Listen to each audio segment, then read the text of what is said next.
Hey, this is Chris. Now, something we've seen a lot recently at StockSpot is more and more self-managed super funds, SMSFs, coming to us for advice on how they should be investing into ETFs. They generally fall into a few different categories. So we've got SMSFs that used to be seeing an advisor, but have realized that advisor hasn't been getting them the sort of returns and performance that they've been expecting. There's also SMSFs that have been very self-driven, self-managing SMSFs that have managed portfolios for 20 or 30 years, but that now want to take a back seat and actually let someone else manage that portfolio for them. And then the third category is SMSFs who are younger SMSFs, often couples setting up an SMSF for the first time, who want a pretty hands-off approach to managing a low-cost portfolio as they build their wealth up before they want to be doing more and more with their SMSF later. Now, broadly speaking, SMSFs have had a huge amount of interest in ETFs over the last few years. In fact, the latest research from Investment Trends, the research house, shows that about 50% of the growth in ETFs over the last few years has actually been driven by SMSFs adopting ETFs in their portfolios. So SMSFs are absolutely gravitating towards ETFs and leaving things like direct shares and managed funds, which used to be popular in the past. To me, this makes a lot of sense because ETFs really have a lot of the characteristics that SMSFs are looking for and the reason why they've left the big funds. So they have transparency. You can see exactly what you own and you know exactly what's in your portfolio at any point in time. They give you flexibility. They allow you to really tailor your portfolio to what your goals and needs are. They have very low costs. Something a lot of SMSFs I know are angry about with the big funds, that their fees are too high. And also they allow you to really be self-directed with how you are planning your retirement. So yeah, a lot of good reasons for SMSFs to own ETFs in their portfolios. Now, to start off building an ETF portfolio, I think always the first step is to consider, what is your risk capacity and what is your investment time horizon. So before you even start to think about ETFs, as an SMSF trustee, I think you need to define, what are the goals of this SMSF? What is your investment horizon? How long are you investing for? Who are the members? What is the risk capacity of those members? So what sort of ups and downs can you withstand in that portfolio? Because ultimately, those questions will help you define the overall asset allocation and risk strategy within your portfolio and determine how much of your portfolio you want in higher growth assets and then how much of your portfolio you want into lower risk defensive assets. But then also consider the sorts of assets that will need to go into the portfolio to withstand different periods of economic change, like periods of high inflation and low inflation, periods of high growth and low growth. There's obviously a whole range of different scenarios that could happen over the next 20 or 30 or 40 years while your SMSF is running. And so really building the original asset allocation and how that's going to evolve over time, for me, would be the first step. So the next step, once you've worked out the overall asset allocation of your SMSF portfolio, is start to think about what are the ETF building blocks within your portfolio. So for me, the building blocks of a portfolio are the base pieces of the cake that you want before you put the decorations and the icing on top. And for an SMSF or any sort of Australian investor, the first building block for especially people with a long-term time horizon would be Australian shares. Now these days there's a huge number of Australian shares ETFs to choose from, quite niche specific ones all the way to the very broad index ETFs. Our advice to our SMSF clients is that really you can keep things simple and start off with a building block of a very broad Australian index ETF like the Vanguard Australian Shares Fund, VAS.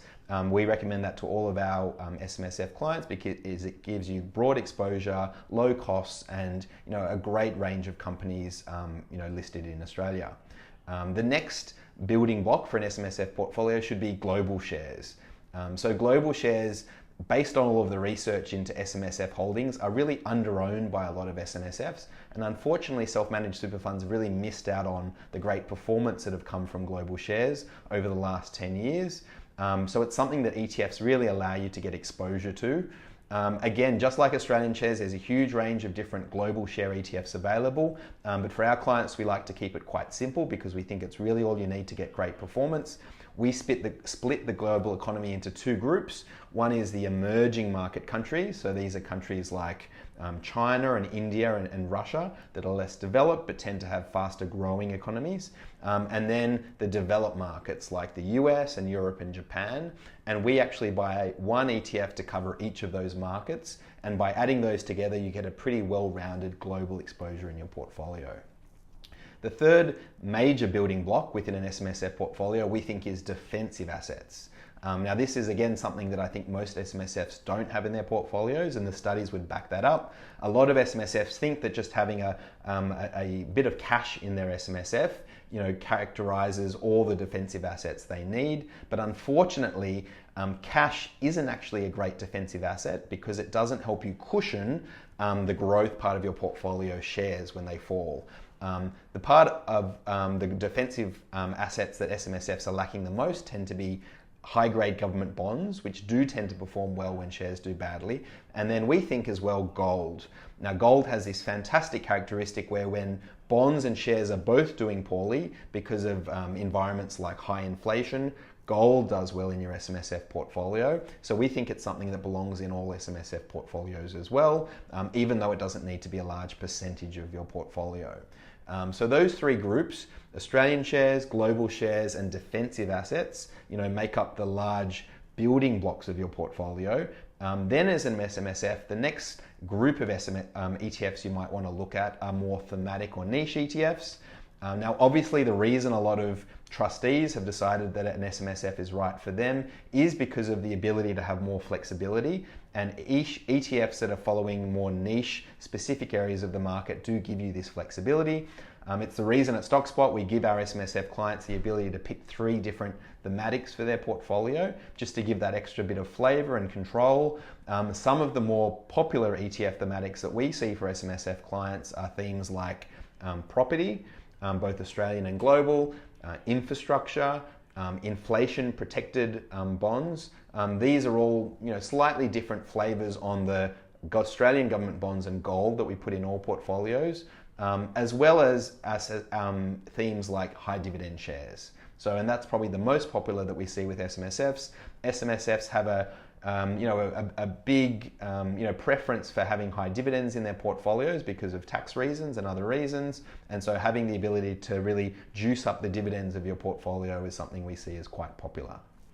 So you pick the building blocks, you've picked a few thematics. The last decision I think you need to make as an ETF is how you're going to manage the ETFs in your portfolio. And broadly, I'd say there are 2 choices. So one is you can self-manage those ETFs. So decide which ETFs you're going to choose for each asset category, work out the weights of them, and then determine when and how you're going to rebalance that portfolio over time.